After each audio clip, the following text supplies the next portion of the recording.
Hello मेरे प्यारे बच्चों, क्या हाल चाल। बढ़िया सब। आई होप आप सभी अच्छे होंगे और तैयारी भी एकदम लाजवाब चल रही होगी।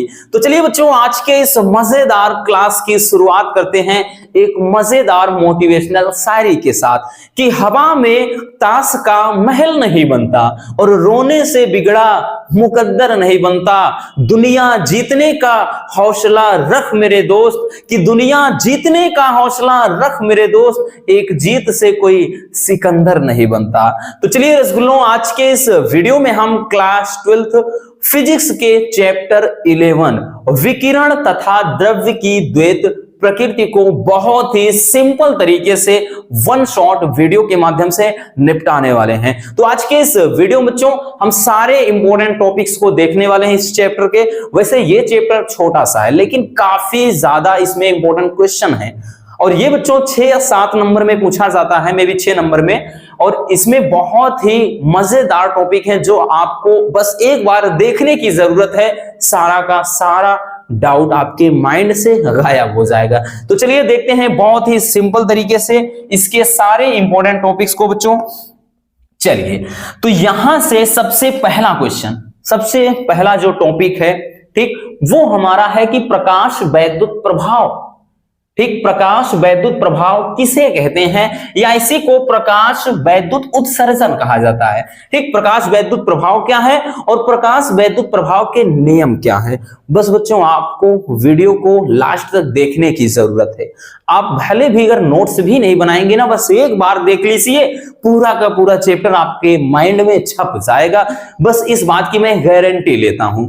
चलिए बच्चों, इसमें देखिए क्या है कि प्रकाश वैद्युत प्रभाव, प्रकाश वैद्युत प्रभाव होता क्या है, तो परिभाषा देखने की जरूरत नहीं है, जो हम बता रहे हैं बस वो देखिए। प्रकाश वैद्युत प्रभाव कहते किसे हैं, ध्यान से समझना।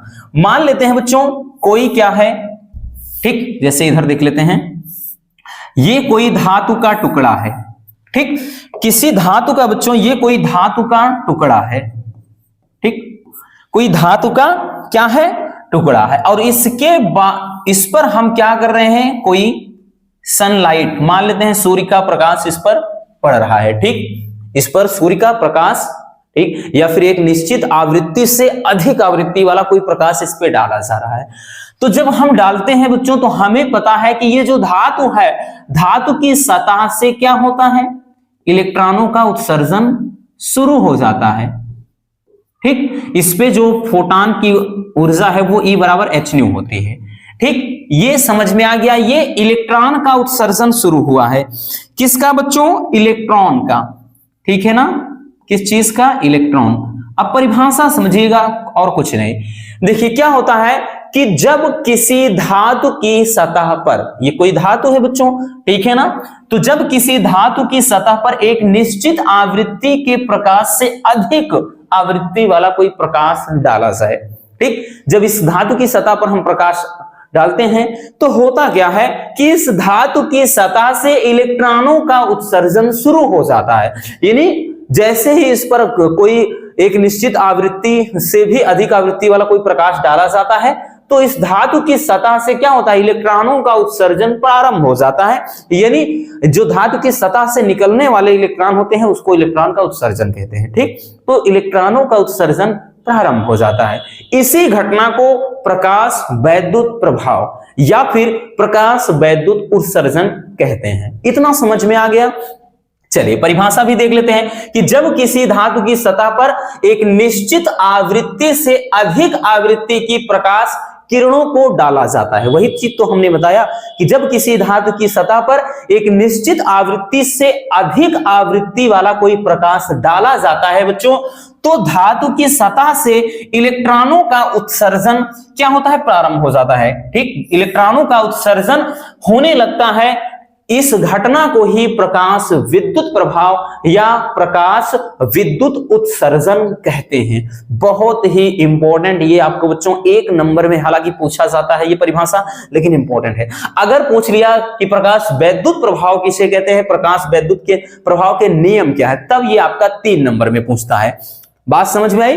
हमने क्या बताया कि जब किसी धातु की सतह पर एक निश्चित आवृत्ति से अधिक आवृत्ति वाला कोई प्रकाश डाल दे तो इस धातु की सतह से जैसे ही इस पर किरणें पड़ेंगी जैसे ही इस धातु की सतह पर आपतित होंगी, जस्ट तुरंत ही इस धातु की सतह से इलेक्ट्रॉनों का उत्सर्जन शुरू हो जाता है। हमें पता है बच्चों, वैसे भी कोई अगर प्रकाश है, गर्मी के समय में आप देख रहे होंगे भाई रेल की पटरियां, उसके ऊपर आप देखोगे तो ऐसे लगेगा कि कोई लेयर है, ठीक है ना, कई परतें बन जाती हैं, मतलब धुंधला धुंधला दिखता है। होता क्या है कि जब सूर्य की किरणें उस पर पड़ती हैं, अधिक आवृत्ति वाला प्रकाश, तो उस जो रेल की पटरी है भाई वो क्या है, धातु है, और उसमें से इलेक्ट्रॉनों का उत्सर्जन शुरू हो जाता है। तो यही घटना क्या है, यही घटना है प्रकाश वैद्युत प्रभाव। आई बात समझ में? चलिए अब हम देख लेते हैं बच्चों प्रकाश वैद्युत प्रभाव के नियम क्या हैं।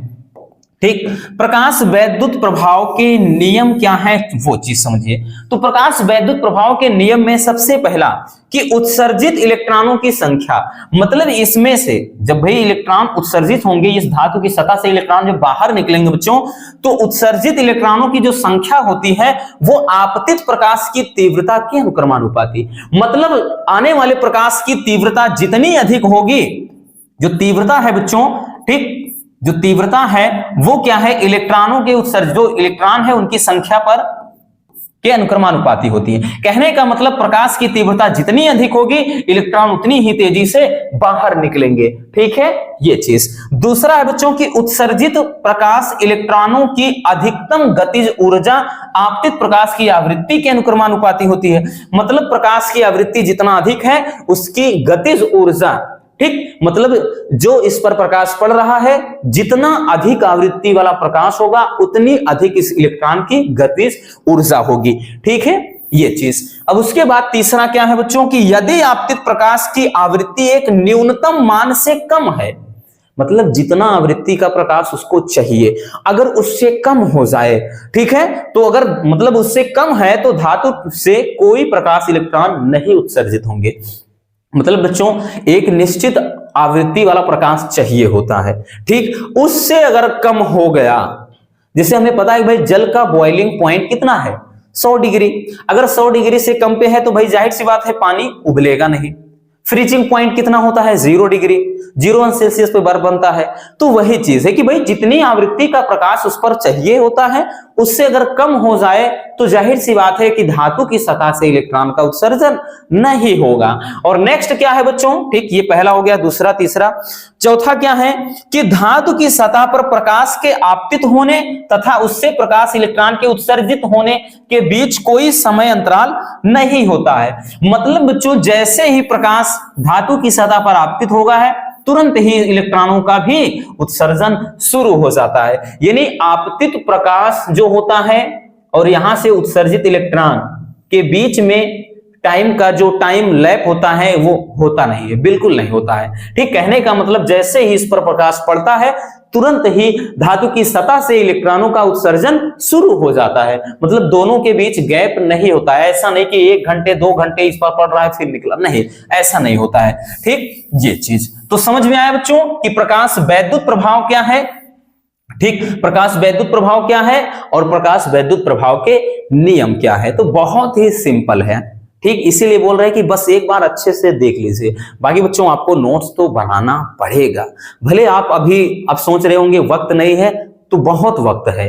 अभी अगर आप एक बार ऐसे नोट्स अच्छे बनाते, इसको लिखते चलेंगे ना, आपके पास अगर कॉपी और पेन है, यकीनन रसूलों आपको इसका परिणाम बहुत ही बेहतर मिलेगा। ठीक, ये चीज आपके लिए बहुत ही बेनिफिट देने वाला होगा। जब आपका एग्जाम लगेगा बस आप एक नजर देखोगे, चीजें एकदम आसान हो जाएंगी।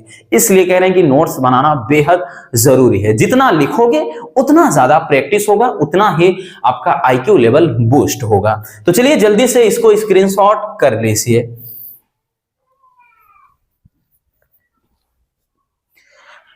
चलिए बच्चों हो गया। अब हम आते हैं नेक्स्ट टॉपिक पर। अगला देखिए, अब जो भी डिफिनेशन है सारे के सारे मोस्ट इंपोर्टेंट है। अब जितने भी बच्चों आपको डिफिनेशन यहां पर दिखेंगे सब के सब बेहद इंपॉर्टेंट है, इस बात का ध्यान देना। देहली आवृत्ति से आप क्या समझते हैं, हर साल पूछा जाता है। हर साल का मतलब हर साल, कोई ऐसा ईयर नहीं जाएगा जब इसको छोड़ देगा। ठीक, अब देखिए देहली आवृत्ति होता क्या है, जैसे हमने भी क्या बताया, ठीक, अभी हमने बताया कि भाई कोई धातु है, ये कोई धातु की सतह है ना, क्या है, कोई धातु है, और धातु की सतह पर हमने बताया कि जब इस पर प्रकाश पड़ता है ठीक, कोई निश्चित आवृत्ति। सारी परिभाषाएं बच्चों इसमें एक जैसे हैं, सब एक जैसे हैं, बहुत ज्यादा आपको कंफ्यूज नहीं होना है। ठीक, अब हमने ये बताया कि जब भी किसी धातु की सतह पर एक निश्चित आवृत्ति से अधिक आवृत्ति वाला प्रकाश गिरता है तो इससे इलेक्ट्रॉन का उत्सर्जन शुरू हो जाता है। इस घटना को प्रकाश वैद्युत प्रभाव कहते हैं। लेकिन यहां पर है कि देहली आवृत्ति क्या है।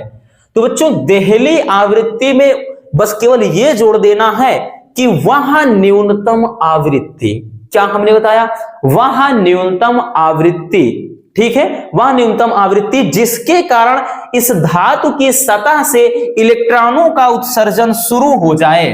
ठीक, ये का मतलब क्या निकल रहे हैं बच्चों, इलेक्ट्रॉन निकल रहे हैं। ठीक, और एक इसमें न्यूनतम आवृत्ति वाला प्रकाश पड़ रहा है।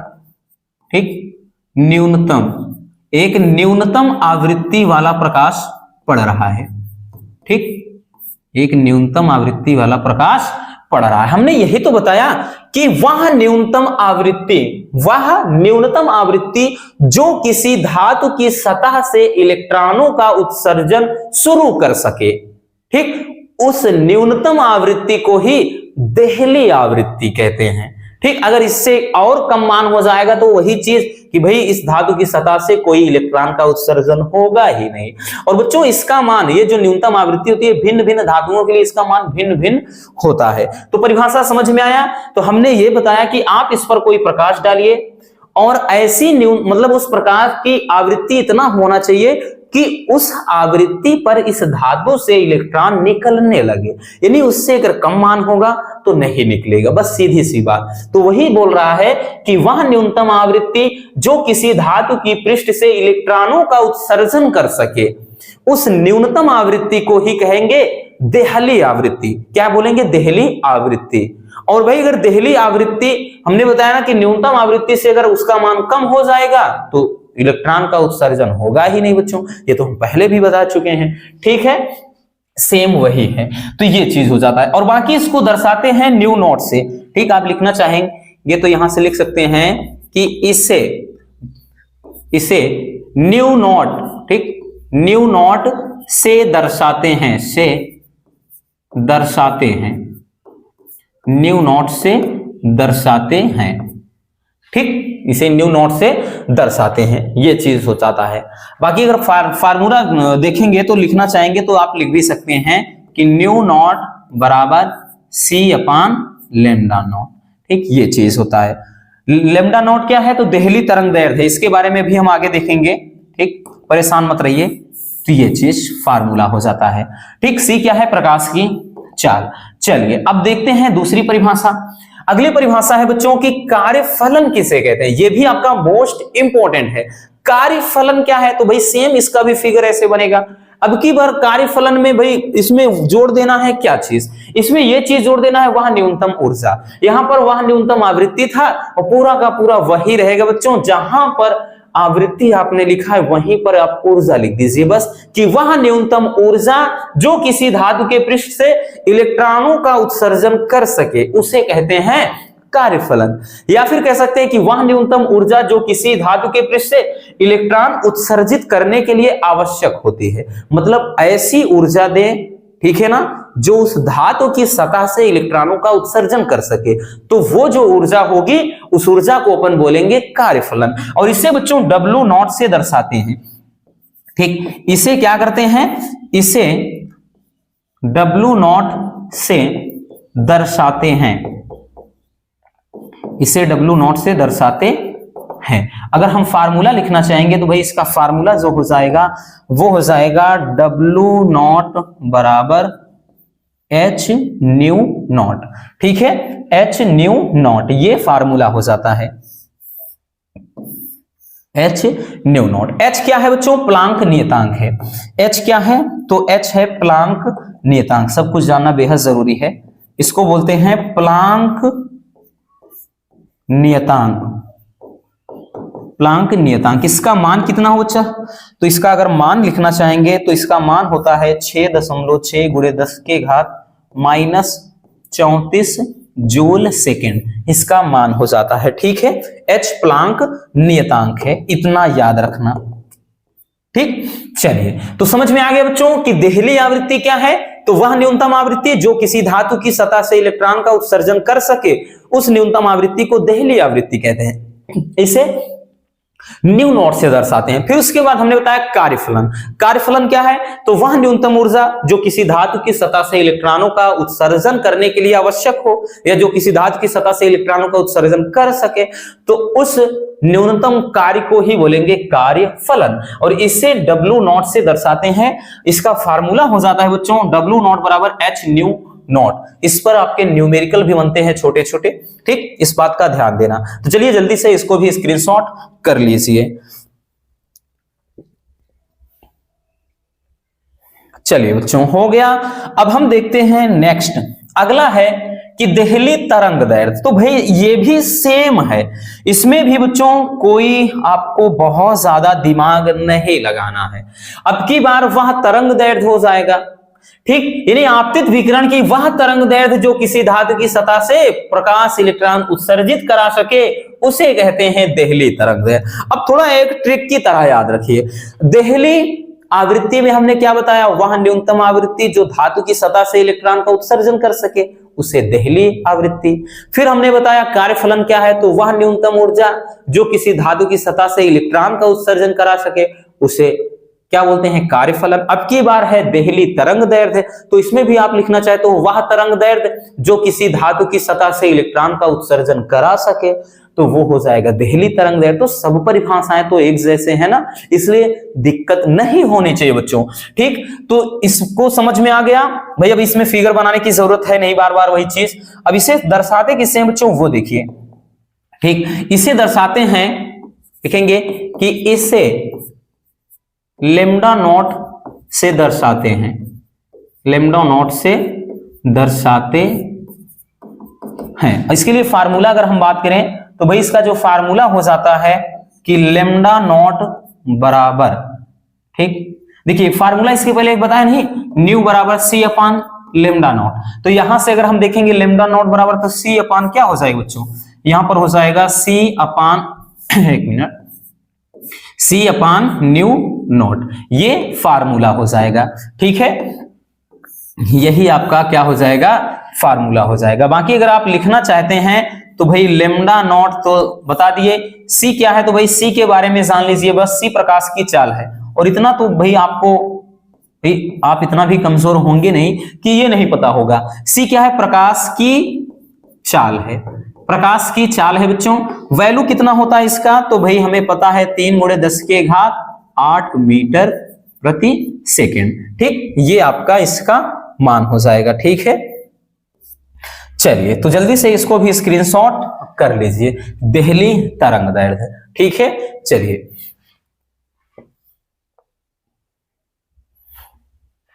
चलिए बच्चों, अब हम देखते हैं नेक्स्ट टॉपिक को। अगला टॉपिक है कि प्रकाश के क्वांटम मॉडल के आधार पर आइंस्टीन के प्रकाश वैद्युत समीकरण की स्थापना कीजिए।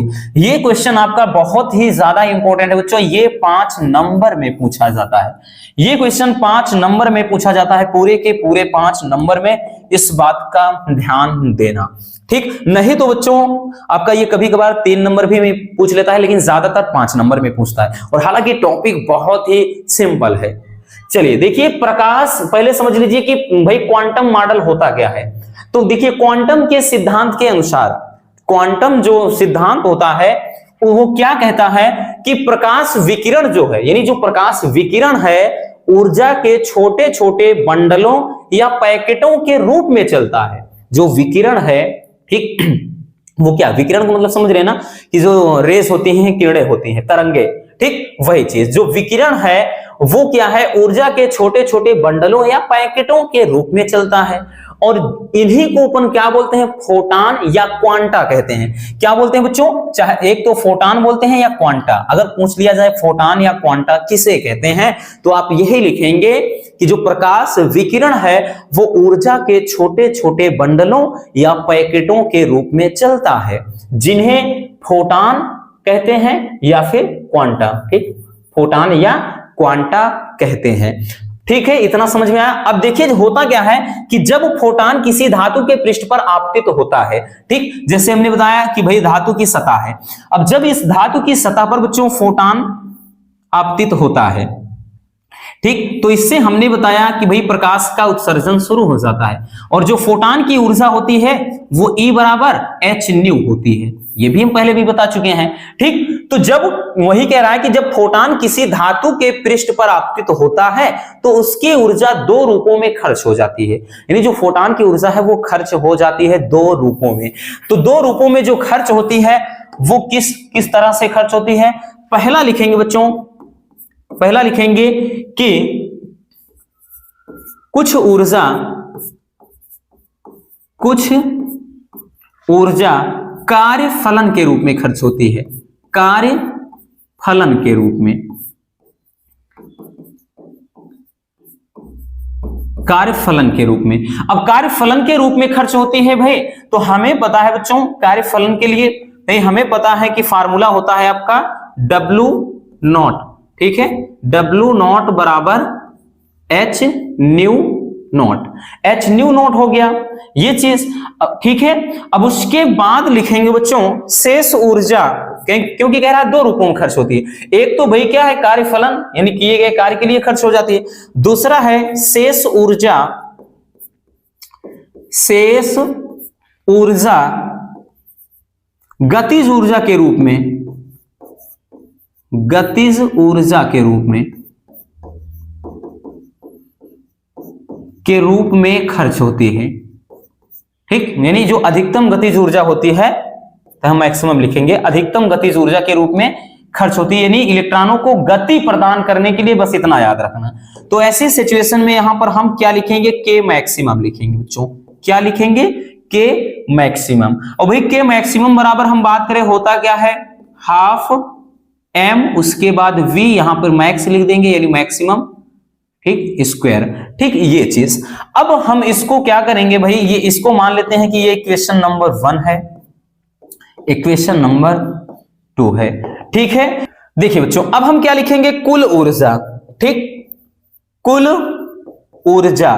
अब फोटान की ऊर्जा हमें होती क्या है भाई, कुल ऊर्जा में अगर देखेंगे तो E बराबर, कुल ऊर्जा E बराबर हो जाएगा बच्चों, E बराबर, तो भाई इसको और इसको दोनों ऐड करेंगे, W नॉट प्लस के मैक्सिमम, ये चीज हो जाएगा, है ना, कुल ऊर्जा में। अब इसके बाद अगर हम इसको लिखना चाहेंगे बच्चों ध्यान से समझिएगा, अगर हम के मैक्सिमम लिख दें इधर, के मैक्सिमम बराबर अगर हम कर दें बच्चों तो क्या हो जाएगा, तो भाई ये चीज हो जाएगा E माइनस W नॉट।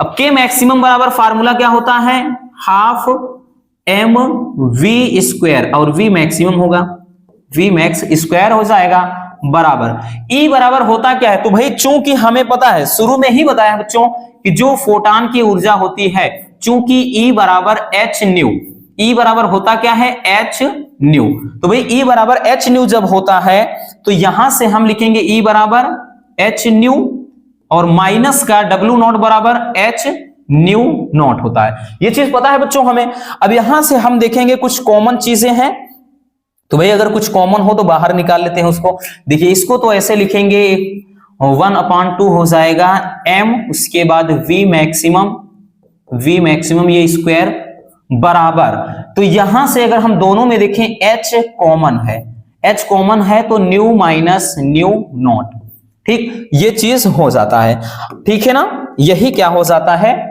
समीकरण हो जाता है। तो यही बच्चों आपका आइंस्टीन का प्रकाश वैद्युत समीकरण हो जाता है। क्या होता है, आइंस्टीन का प्रकाश वैद्युत समीकरण है, ठीक है, यही आपको प्रूव करना था। तो देख सकते हैं बहुत ज्यादा डिफिकल्ट नहीं है, हमने यही तो बताया कि भाई जब फोटान किसी धातु के पृष्ठ पर आपतित होता है यानी पड़ता है या गिरता है तो उसकी ऊर्जा दो रूपों में खर्च होती है, यानी उसकी जो ऊर्जा होती है पूरी ऊर्जा खर्च हो जाती है।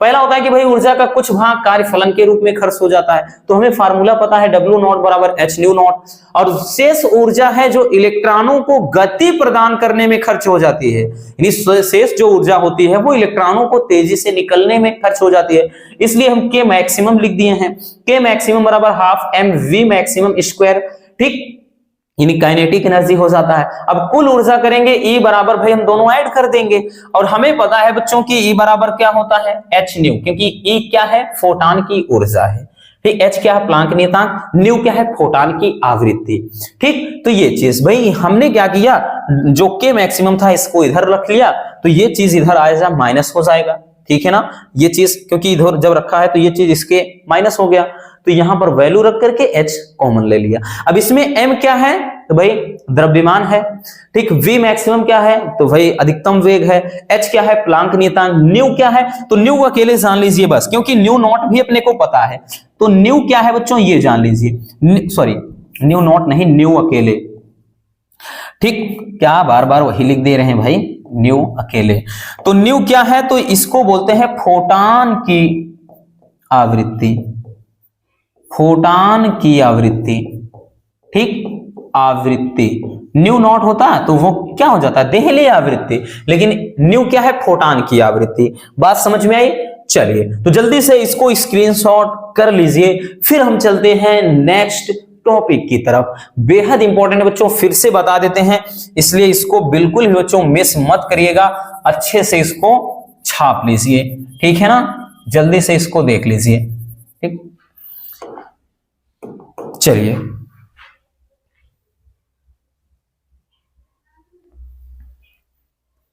चलिए बच्चों हो गया। अब हम देखते हैं नेक्स्ट टॉपिक को। अगला जो है वो है, कह रहा है कि किसी कण के संवेग तथा गतिज ऊर्जा में क्या संबंध है।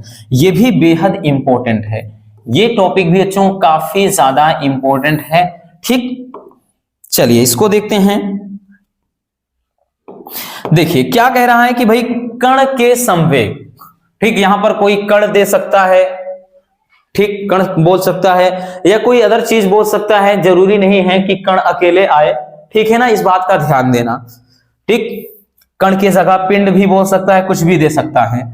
चलिए तो इसमें क्या कह रहा है कि भाई हमें क्या करना है, संवेग और गतिज ऊर्जा यानी P में और काइनेटिक एनर्जी बोले तो K में संबंध ज्ञात करना है, ठीक है। चलिए देखते हैं। तो बच्चों गतिज ऊर्जा के लिए फार्मूला क्या होता है, सबसे पहले ध्यान समझना। हमें पता है कि जो गतिज ऊर्जा होती है, गतिज ऊर्जा यानी K बराबर होता क्या है बच्चों, हाफ mv², ये होता है ना, हाफ mv² होता है। अब अगर इसमें हम एक चीज कर दें, ध्यान से समझना बच्चों, अगर हम इसमें K बराबर 1/2, ठीक, अगर हम कर दें m²v²/m, तो क्या कोई फर्क पड़ने वाला है? थोड़ा गौर से देखिएगा, ध्यान से समझना बच्चों। हमने क्या किया भाई, ऊपर m से गुणा कर दिया और नीचे भी, ठीक है ना, ऊपर नीचे m का गुणा कर दिया, कोई फर्क पड़ने वाला है नहीं बच्चों, क्योंकि अगर हम जब K बराबर 1/2, भाई ये m² है, v²/m है, तो m से m काट देंगे तो यही तो बचा ना, K बराबर 1/2 mv², यही तो बचा। तो वो चीज हम इसलिए कर दिए हैं। अब ऐसा इसलिए किया बच्चों क्योंकि इसको हम लिख सकते हैं K बराबर 1/2, अब P बराबर होता है बच्चों m × v, है ना, एक बार ऐसे नहीं, ऐसे लिख दीजिए, m × v लिख दीजिए, और उसके बाद हम पूरे का स्क्वायर लगा सकते हैं, और नीचे क्या है, m है, ठीक है। अब उसके बाद हम क्या करेंगे, ध्यान से समझना, इसको लिख सकते हैं बच्चों K बराबर हाफ, ठीक, और mv के स्थान पे हम p रख सकते हैं, तो ये p का स्क्वायर हो गया और नीचे m हो गया। चूंकि बच्चों यहां पर एक चीज ध्यान देना भाई, फार्मूला होता है p बराबर m × v, संवेग बराबर क्या होता है, द्रव्यमान गुणे वेग, इस संवेग बराबर द्रव्यमान गुणे वेग आप पिछली कक्षाओं में भी पढ़ चुके हो ये चीज, ठीक। अब यहां से हम क्या करेंगे बच्चों, तो गौर से समझिएगा, इसको हम क्या करेंगे, p² बराबर, ठीक, इधर लिख देते हैं, हम लिखेंगे p² बराबर, तो भाई p² बराबर जब करेंगे तो 2mk हो जाएगा, 2mk हो जाएगा, ठीक। या फिर अगर हम p बराबर लिखेंगे बच्चों, तो p बराबर क्या हो जाएगा, 2mk, ये भाई जब हम हटाएंगे स्क्वायर इधर, तो इधर क्या हो जाएगा, करंडी लग जाएगा, तो p बराबर √2 के, यही क्या हो जाएगा, कण के संवेग तथा गतिज ऊर्जा में संबंध। तो ये फार्मूला ही क्या करना था अपने को, मतलब प्राप्त करना था। ठीक है, तो ये भी काफी ज्यादा पूछा जाता है, तो भाई कभी कभार तो इसको डायरेक्टली रख देते हैं, तो कहां से आता है ये जानना बेहद जरूरी, क्योंकि एग्जामिनर जितना आप सोचते हो ना उससे थोड़ा आगे सोचकर बैठा रहता है, इसलिए आपके साथ धोखा ना हो तो इन सारे टॉपिक को भी समझना बेहद जरूरी है। ये थोड़ा टेक्निकल होते हैं, थोड़ा दिमाग लगाना है बच्चों, लेकिन ये बहुत ही इंपॉर्टेंट और मजेदार टॉपिक है। ठीक, तो ये हो जाएगा। चूंकि देखिए अब इसमें अगर हम बात करें बच्चों, कौन क्या है तो बताने की जरूरत है नहीं, के क्या है, काइनेटिक एनर्जी, गतिज ऊर्जा, एम क्या है तो वही कण का द्रव्यमान हो गया, और उसके बाद पी क्या है, कण का संवेग हो गया। बात समझ में आई? चलिए जल्दी से फटाक से इसको भी स्क्रीनशॉट कर लीजिए।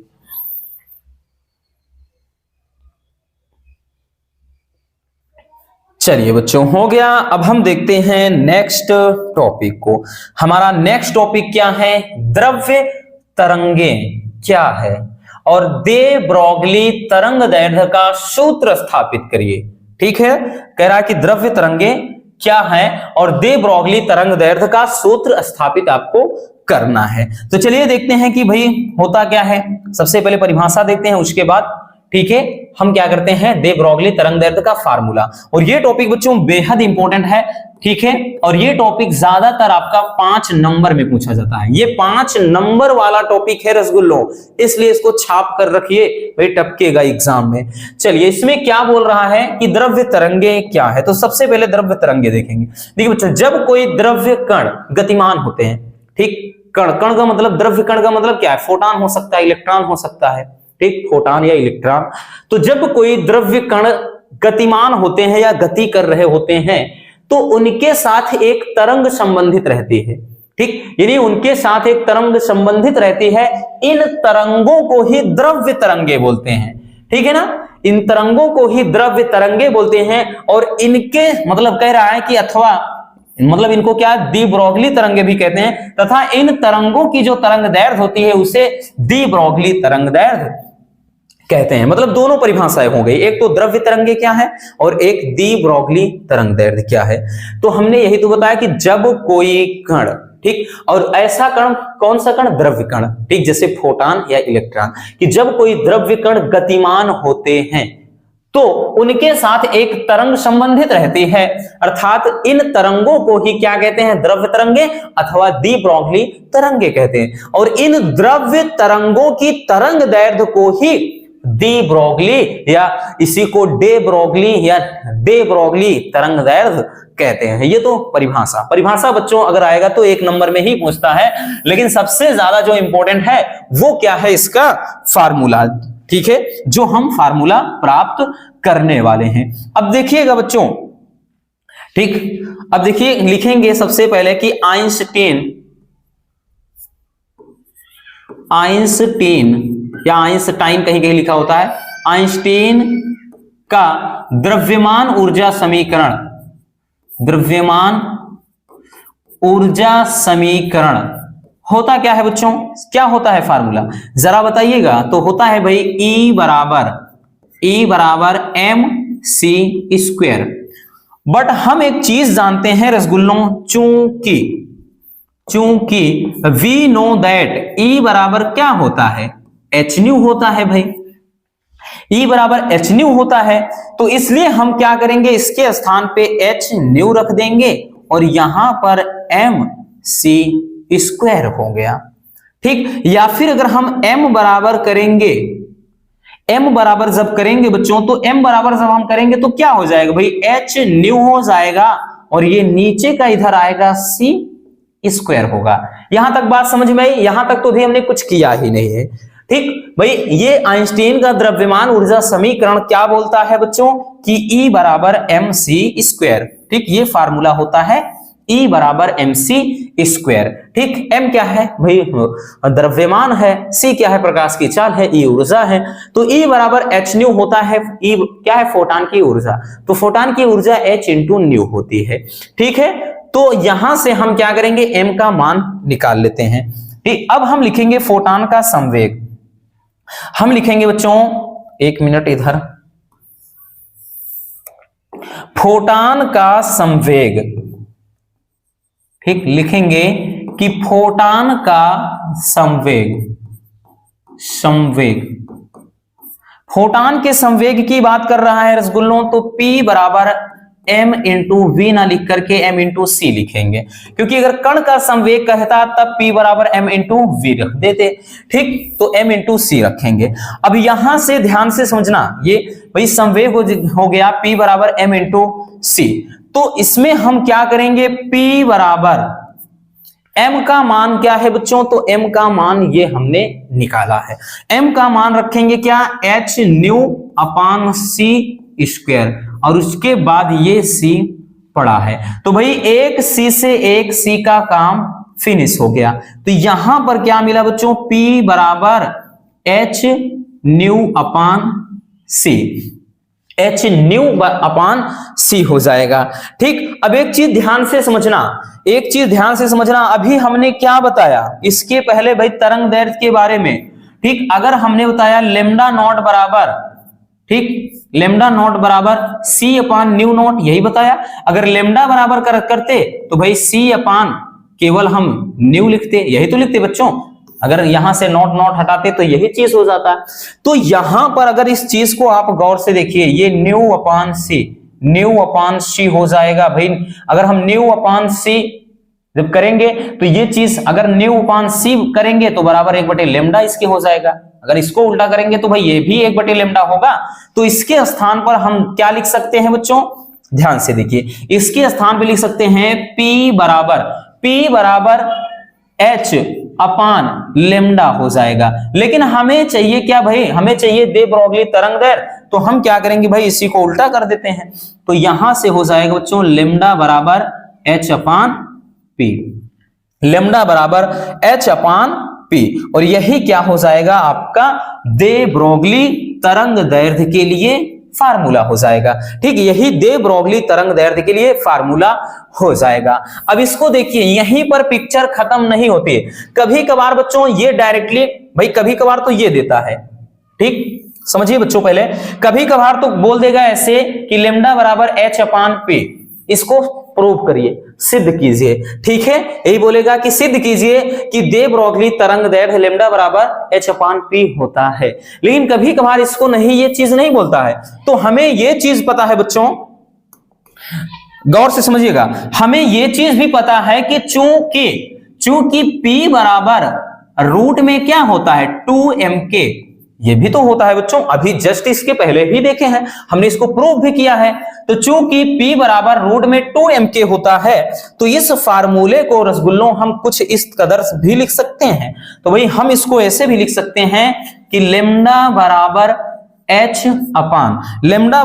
H अपान एक रूट में क्या लिख सकते हैं बच्चों, 2mk लिख सकते हैं। तो एक फार्मूला आपका ये भी हो जाता है, ठीक। अगर ये निगमन करने के लिए पूछे तो आप जस्ट इसी के नीचे ये चीज भी लिख सकते हैं, ठीक। या फिर बच्चों ऐसे भी पूछ लिया जाए, ठीक, आप इसको लेमडा बराबर H अपान, भाई P बराबर, अगर कण का संवेग, चूंकि अगर P बराबर m इंटू वी होता है, ये चीज तो H अपान mv, ये भी हम कर सकते हैं, ठीक। तो इसका ये भी निगमन हो जाएगा बच्चों, तो एक ये भी हो जाएगा फार्मूला।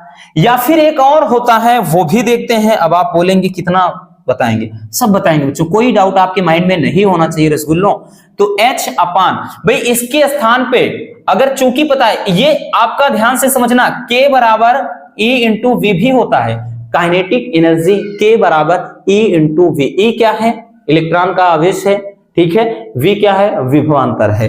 तो ऐसी सिचुएशन में हम इसको रूट में बच्चों 2m E इंटू वी ऐसे भी लिख सकते हैं। तो ये आपका एक और फार्मूला बन सकता है, ठीक, इतना याद रखना। तो आपका जो ये फार्मूला है तरंग दैर्घ्य का, वो कई तरीके से हो सकता है, इतना भी प्रूव करने को आ जाए, हो सकता है ये छोड़ करके ये दिया जाए कि सिद्ध कीजिए इतना होता है। क्योंकि हमने P बराबर, तो आपको वहां डायरेक्टली याद होना चाहिए ना कि P बराबर रूट में 2mk होता है। या फिर बच्चों ये ना देकर के सिद्ध करेगा, डायरेक्ट कहेगा कि सिद्ध कीजिए लेमडा बराबर H अपान mv होता है। तो भाई नीचे तो है P, अब P बराबर हमें पता है कि M इंटू V भी तो होता है, तो हम ये डायरेक्टली लिख सकते हैं। अब ये भी पता होना चाहिए बच्चों कि यहां पर इसको भी लिख देते हैं, नहीं आप थोड़ा भाई भूल जाओगे तो गड़बड़ हो जाएगा। ठीक, ये हमने इसलिए लिखा कि चूंकि बच्चों आपका काइनेटिक एनर्जी K बराबर A इंटू V भी होता है, तो इसलिए बच्चों आप वही K के स्थान पर आप E इंटू V भी लिख सकते हैं। अब सब चीज का मान रखने के बाद एक और बनता है आपका लेमडा बराबर बच्चों 12.27 अपान रोड में V एंगस्ट्राम में, तो ये भी होता है। ठीक है, बाकी इतना याद रखना और कुछ भी नहीं। कोई भी स्टेप दे सकता है प्रूव करने का बच्चों, इसलिए कोई भी डाउट आपके माइंड में नहीं रहना चाहिए रसगुल्लो। ठीक, चलिए तो इसको जल्दी से स्क्रीनशॉट कर लीजिए।